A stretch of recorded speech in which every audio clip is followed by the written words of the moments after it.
Dear students, BA part third भूगोल की कक्षा में आप सबका स्वागत है। विगत कक्षाओं में हमने भारत के अपवाह क्रम के बारे में अध्ययन आरंभ किया था। विगत 3 कक्षाओं में हमने उत्तर भारत की नदी क्रमों का अध्ययन किया, जिसमें सिंधु घाटी, गंगा और ब्रह्मपुत्र, जो कि उत्तर भारत के महत्वपूर्ण नदी क्रम हैं, के बारे में जाना। आज हम पेनिसुलर ड्रेनेज यानी कि प्रायद्वीपीय अपवाह तंत्र, जो कि दक्षिण भारत का अपवाह तंत्र है, दक्षिण भारत में बहने वाली नदियों का अपवाह तंत्र है, के बारे में अध्ययन करेंगे। छात्रों, प्रायद्वीपीय अपवाह के अंतर्गत एक वृहद नदी क्रम देखने को मिलता है। इस नदी क्रम में आने वाली प्रमुख नदियां इस प्रकार हैं। महानदी, यह नदी रायपुर जिला, जो कि छत्तीसगढ़ राज्य में स्थित है, उस स्थान में सिवाज नामक जगह से निकलती है और उड़ीसा राज्य में बहती हुई यह नदी बंगाल की खाड़ी में अपना सारा जल उड़े देती है। इस नदी की कुल लंबाई 851 किलोमीटर है और इसका जो कैचमेंट एरिया है वो 1.42 लाख वर्ग किलोमीटर क्षेत्र में फैला हुआ है। इसकी निचली घाटी में, निचले क्रम में यह नदी नौगम्य है, यानी कि इसके अंदर नौकायान होता है।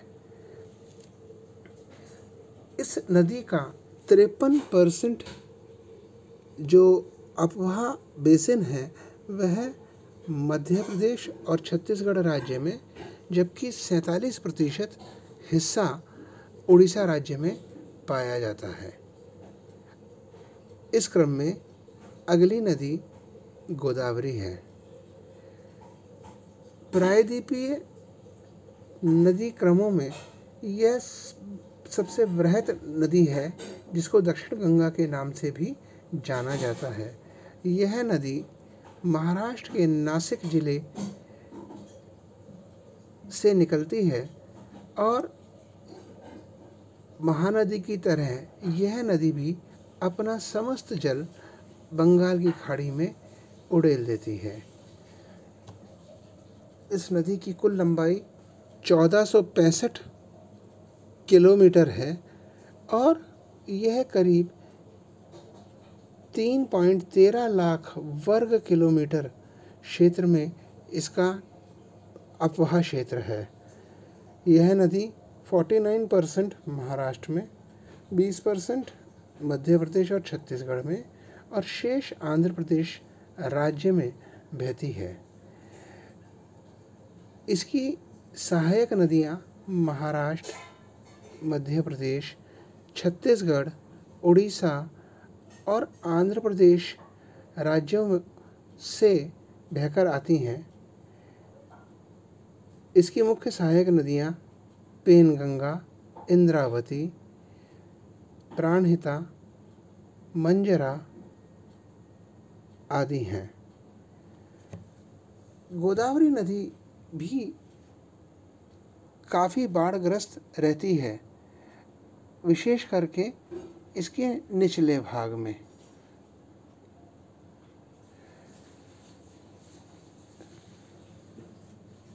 इस नदी के द्वारा अति सुंदर गॉर्जेस बनाए जाते हैं।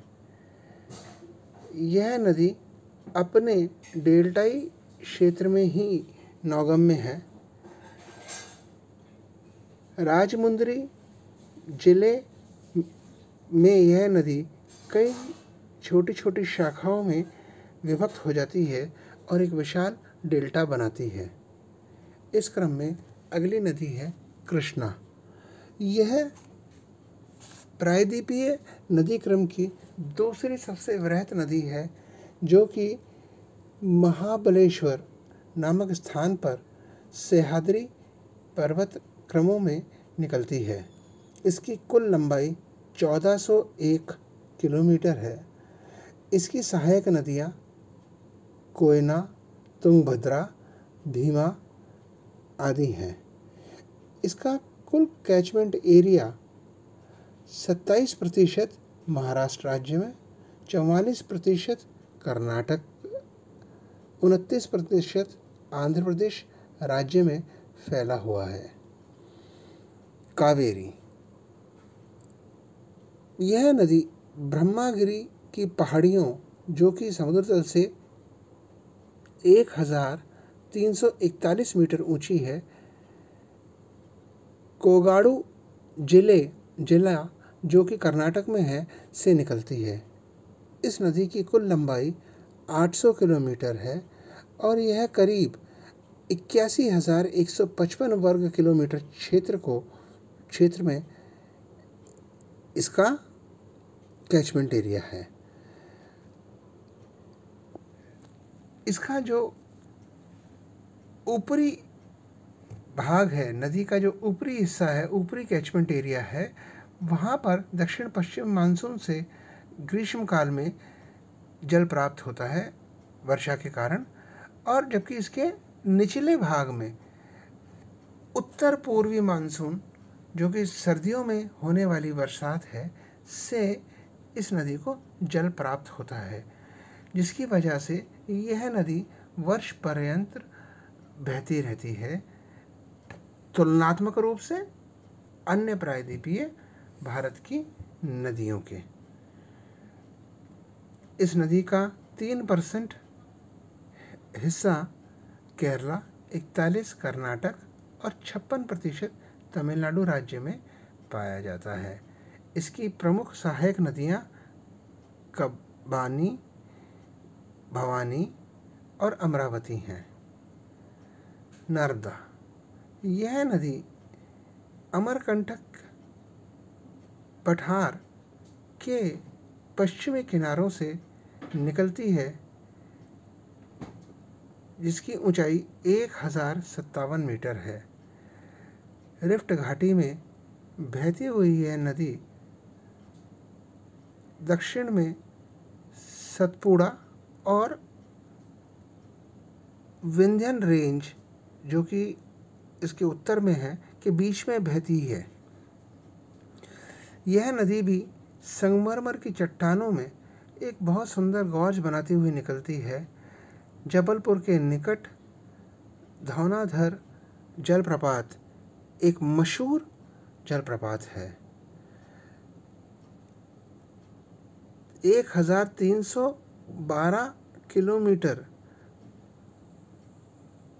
की लंबाई में बहती हुई यह नदी अंततः अरब सागर में जाकर मिलती है,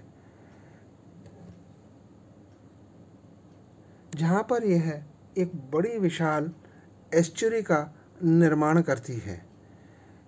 इसका कैचमेंट एरिया 98,796 वर्ग किलोमीटर का है। सरदार सरोवर डैम या सरदार सरोवर परियोजना इसी नदी पर बनी हुई है। अगली नदी ताप्ती है। यह भी पश्चिम की ओर बहने वाली एक मुख्य नदी है। यह नदी मध्य प्रदेश राज्य के बैतूल जिले में मुल्ताई नामक स्थान से निकलती है। इस नदी की कुल लंबाई 724 किलोमीटर और यह करीब 65,145 वर्ग किलोमीटर क्षेत्र को संचित करती है। इस नदी का 79% बेसिन महाराष्ट्र में, 15% एमपी में और बचा 6% गुजरात में पाया जाता है। प्रायद्वीपीय अपवाह क्रम की अंतिम नदी है लूनी। यह भी एक विशाल नदी क्रम है, जो कि अरावली के पश्चिम में राजस्थान में पाया जाता है। यह नदी अजमेर के निकट पुष्कर नामक स्थान से 2 शाखाओं में सरस्वती और साबरमती के रूप में निकलती है और दोनों शाखाएं गोविंदगढ़ नामक स्थान पर आकर एक दूसरे से मिल जाती हैं। यहाँ से यह नदी लूनी के नाम से जानी जाती है। यह नदी तिलवाड़ा तक पश्चिम में बहती है। उसके बाद दक्षिण पश्चिम दिशा में यह रन ऑफ कच्छ में जाकर अपने आप को समाप्त कर लेती है। यह पूरे का पूरा नदी क्रम एफिमरल यानी कि मौसमी है, यानी कि अगर बारिश हुई तो नदी में पानी है, नहीं हुई तो नहीं है। स्टूडेंट्स, यह हमने आज भारत के अपवाह तंत्र को समाप्त किया है। आप सब छात्रों से आग्रह है कि आप इन मानचित्रों को ध्यान से देखें और इन अपवाह क्रमों को रिक्त मानचित्रों में बनाएं और अपने नोट्स तैयार करें। शेष अगली कक्षा में, तब तक के लिए धन्यवाद।